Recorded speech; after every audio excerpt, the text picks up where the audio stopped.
Detroit Den 313. We are back talking Detroit Lions football. But before we get started, you know what to do. Hit the subscribe button. Don't forget the bell icon so you don't miss any of our new content.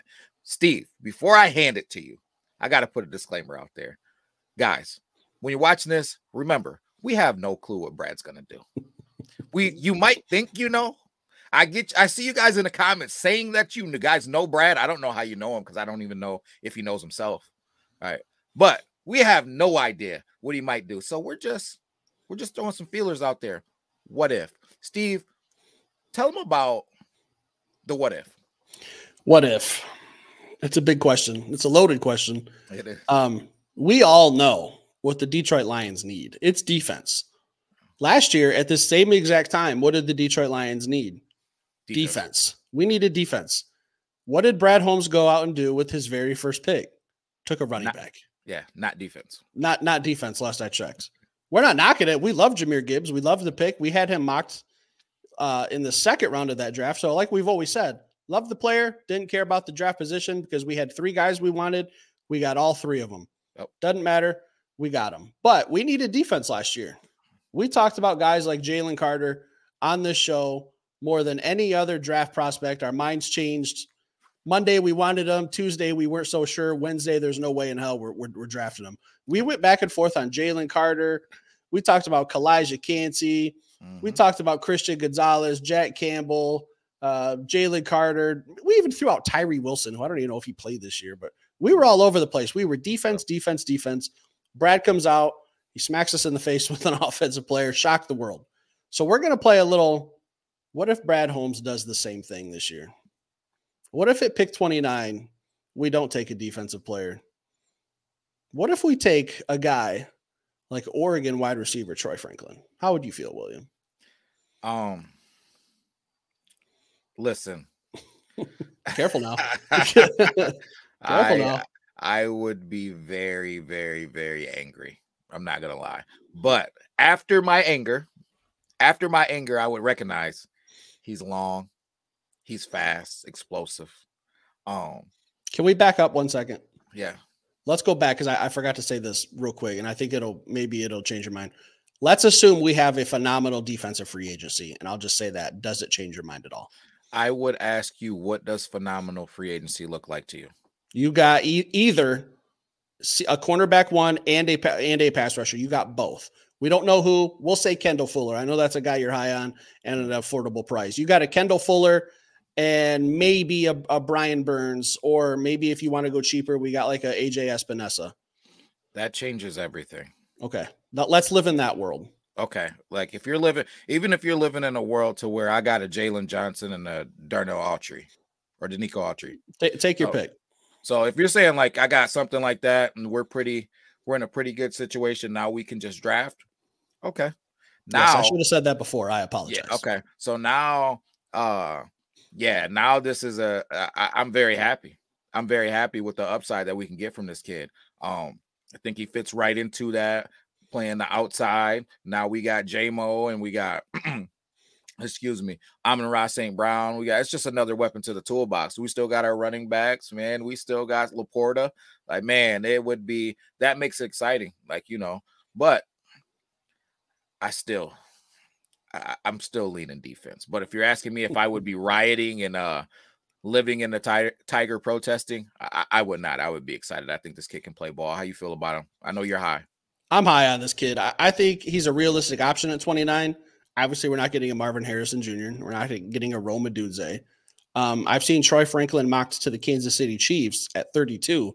So we pick ahead of them. The Chiefs need a valid, solid number 1 receiver. Troy Franklin probably fits what they can do. So if we could steal him and make this offense elite, assuming we did some nice things in free agency, you said something actually, like I think it was earlier. It was within a week. This is what kind of sparked my interest on this kid. Is you said something about you don't want your offense to get too stale. You don't want to be too predictable. Yeah. So right now our offense, it's pretty set. Like, what do we need? A guard? Assuming we go out and have the free agency we just talked about, you need a guard. So if you go out and you get a playmaker in the first round, you give Jared Goff another tool, and we're going to talk about Jared Goff in a second. But that keeps your offense from becoming predictable. You probably have the best offense on paper in the NFL going into the season, in my opinion. Maybe I'm being a slappy, but I really feel that. I think we need a true number one receiver too, if I'm being honest. Like a true number one receiver. Ever since DJ left, I don't feel like we've had that true outside number one receiver. So if we're living in a world to where I can go get a receiver that's tall, that can win the jump balls consistently, and I can just put them on the outside and make a cornerback one respect them, because if we live in a world where Amon-Ra St. Brown isn't seeing quarterback ones every week, this offense changes.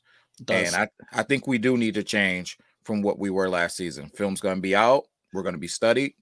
We're going to be analyzed. And if we're doing the same stuff, we're going to struggle. And we already struggled the second halves of games anyways. We need to do something different. Wouldn't be surprised if we took an offensive person, because honestly, if we were watching the draft and Brad Holmes called my name, I wouldn't be surprised, because I don't know what he might do. Yeah, I'm going to be there. I can walk across the stage. Right. So, yeah, we don't know what he might do, man. If we get a weapon, that's something that maybe necessarily wasn't on my radar, I will probably go, man, like, I don't know. But then I'll do my digging, because we talk about it all the time on here. Laporta was somebody that we drafted in our mock drafts kind of on accident sometimes, because we'd be doing a draft and then Darnell Washington was gone and Michael Mayer was gone. So then it was like, okay, Sam Laporta kind of fell to us. Steve, you said it multiple times for those who watch consistently. The draft that we had was very similar to our final mock drafts. Just in different order. They were in different orders. You know what I mean? So we were getting Jahmyr Gibbs in the second round. You know what I mean?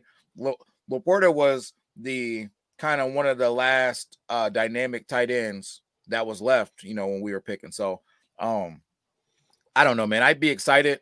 And I would just have to do some digging if it was somebody that I wasn't, you know, real high on, that I dug deep into. I look at Troy Franklin, 6'3", we'll call it 190 pounds. In the Pac-12, whatever, Pac-10, Pac-12, I always get it confused. 81 catches, almost 1,400 yards, 14 touchdowns. Now, we talk about the other team's game plan. When you look at the Detroit Lions offense, if you're, let's say, the Chicago Bears, you're getting ready for the Detroit Lions on Monday. Tuesday, you go in for your pregame meetings, and they got all these playmakers. How do you game plan for them? How do you game plan for a Troy Franklin, Jameson Williams, Amon-Ra St. Brown, Sam Laporta, David Montgomery, Jahmyr Gibbs? How do you have 6 guys on their board and say, hey, guys, this is who we got to go out and stop? You can't stop them all. You can take away 1 or 2. We got 4 other options. Honestly, man, they're not even going to do that. They're going to be worried about stopping the run. Detroit comes to town, you stop the run, or you try to. That's your focus. And then you deal with Amon-Ra running around doing this thing. If we get a number one receiver that's a true threat, we will be a very, very tough team to stop. I think damn near impossible, because we talk about what does the defense need to do? Not give up 24 points. Nope. You give up 20 to 23, Detroit Lions are looking good to win. 24, starting to get a little questionable. It's hard to score 25 points in the NFL sometimes. 20 to 23, that's doable. Our offense is already top 5 in the NFL. You add a guy like Troy Franklin, do you go from number 5 to number 1? I think you do. I'd have to see. I have to see how he looks on the field at the NFL level. He got to his releases at the college level. There's no questions. One thing that I do love about him is the few games that I watched Oregon play, there was times where you knew he was getting the ball. He was the guy, and he still got open. So I like that, man. I like a guy that where the moments don't get too big for him. I like a guy who can just step on the big stage and be a star. He's got a little swagger about him. You know, if you watch the show, I like guys with swag. And I would be excited, man, to see if his releases pan out on the next level. And we got some good safeties. You know, I'm not going to talk about our secondary, but at the current moment right now, we got some good safeties that I think could give him a strong look at practice. And when you're talking about the Ife Melifonwu, the Kirby Josephs, the Brian Branches, he could get a nice strong look at practice. Cam Sutton's going to give him a strong look. And then whoever we sign in free agency. So I think we have a good back half that could prepare him to get ready for the season. I think he'd do us some well, or do us some good. Now we gotta address the elephant in the room. Talk to me. Jared Goff. Is this too many weapons for him to have? Is this too many weapons for him to have, or do you think he can see? The thing I love about the Detroit Lions is we don't have a diva. We don't have a guy who's throwing fits on the sidelines. We don't want to mess up any of that chemistry that, oh, I didn't get the ball kind of guy. I'm going to go slam my helmet into the ground and complain and bitch to the media and post stuff on social media. We haven't had that. We've never had that, even with Kelvin Johnson, the most humble receiver in the league. It didn't matter if we went out and got one catch for 10 yards. As long as the Lions won, he was happy. We don't want to shake up the chemistry. I don't see Troy Franklin being a problem, but I think the only issue I can see having is too many playmakers, only one ball. I don't think that would be the issue. I think the issue would be how Jared Goff throws the deep ball. And guys, I'm aware of that. Yeah, I'm aware of the statistics though, because a lot of times you say that and people go, they hurry up and say, oh man, no, at this percentage he threw the deep ball or whatever. But it's not just about throwing the ball beyond 25 yards. It's not just about that. It's about when J-Mo is running wild and free, can you put the ball in front of him, just put it out there and let him go run under it? That's what we don't have. All right. Can Jared Goff put the ball on a rope? Can Jared Goff drop the ball in a bucket at 30 yards, 35 yards, 40 yards? He can. But can he just launch the ball like a Josh Allen or a Patrick Mahomes and just put even, man, a Justin Fields? Because I know people just hammer Justin Fields about his quarterback play. Is he the guy that's going to drop it on a dime like Jared Goff and hit guys in stride and run an offense purely and soundly? No. But can he launch that bad boy and let DJ Moore run under it? Absolutely. And I feel like when you got a guy like J-Mo, and if you pull a guy in, all right, like a Troy Franklin, you need to be able to put the ball out there and just let my guy go get it. That's my only grievance with it. I think that could be something that we could see, pop up and be an issue. I think we may see it anyways, even if we don't sign anybody as we move into unleashing J-Mo. I think it's going to be one of those two things. Either J-Mo is going to feel like he's got handcuffs on, or we're going to notice Jared coming up short on a few more balls, or balls not hitting J-Mo in stride. So I think that could be an issue. And maybe that's how Hendon gets his look. I was just going to bring that up. Hey, is this just another tool that we're giving Hendon Hooker if we don't give Goff Jared Goff an extension? Could be. Hey, Hendon, here's the keys to the Ferrari. I've given you all these weapons. You have the best offensive line in football. You have 6 weapons I named off earlier. You have nothing but excuses to succeed in this offense. Yeah. Either one of you, Jared Goff or Hendon Hooker. There's no excuses. If this happens, and we don't know, this is fantasy land we've been told we live in sometimes. Troy Franklin would be a solid fit. I really feel it. It's just how do you stop this offense? Like I said, Jared Goff, Hendon Hooker, whoever the quarterback is the next 3-4 years, there's no excuses. I almost said Troy Weaver. Troy Weaver hasn't built shit. Brad Holmes, I apologize for the disrespect. Oh, man, I need to go do 7 Hail Marys in the bathroom. Brad Holmes has built this team, built you an offense. Jared Goff, Hendon Hooker, here's the keys to the Ferrari. Don't crash it. I got an easy way to stop this offense. Keep it off the field. Yeah. And that's why I'm defense, man. Like, if we can't be getting the ball just moved on us, chunk plays, on our secondary, because we didn't get the ball ran on us really, but just chunk plays in that secondary.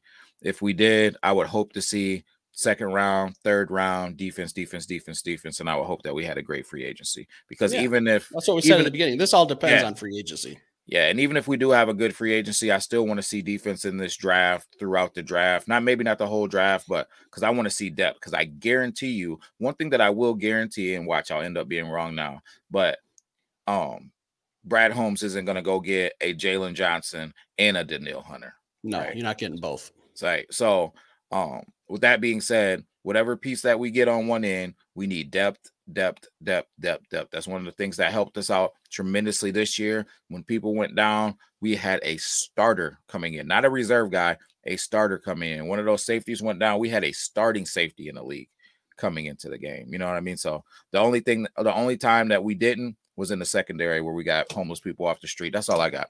Yeah, we just got in the secondary. We just got worn down by attrition. I mean, we were down two starters within the first 2 weeks, so we were kind of scrapping to put something together. But yeah, this situation only works if we have a phenomenal free agency, like we said. Just kind of a what if, you know, it's out there. This Troy Franklin helps keep your offense from being predictable. Gives you another tool in the shed, another weapon for Goff, another weapon for Hooker, whatever the future is at quarterback going forward in the next 2 or 3 years, guys. So leave it in the comments. Let us know how you feel. If we have a phenomenal free agency, could the Detroit Lions go offense at pick 29? If you don't like Troy Franklin, throw another name out there. We'll talk about it. We've seen some other names, some other receivers, but I think Troy Franklin at 29, being realistic, is probably my favorite receiver available. There may be another guy we might talk about later in the future that we don't want to mention quite yet. We got to keep a couple cards up our sleeves as well. A couple aces up the sleeves. You don't want to show all your cards right off the rip. That's so right. Leave it in the comments. Let us know how you feel about this. Again, keep in mind, this was for if we have a phenomenal defensive free agency and we have the luxury to go get a Troy Franklin and pick 29 in the draft. And we can go get a guard or a center later in the draft. There's some guys we've talked about. Leave it in the comments. Hit that like button. Guys, if you're a Detroit Lions fan, subscribe to this channel. You won't regret it. We'll be back later. Peace.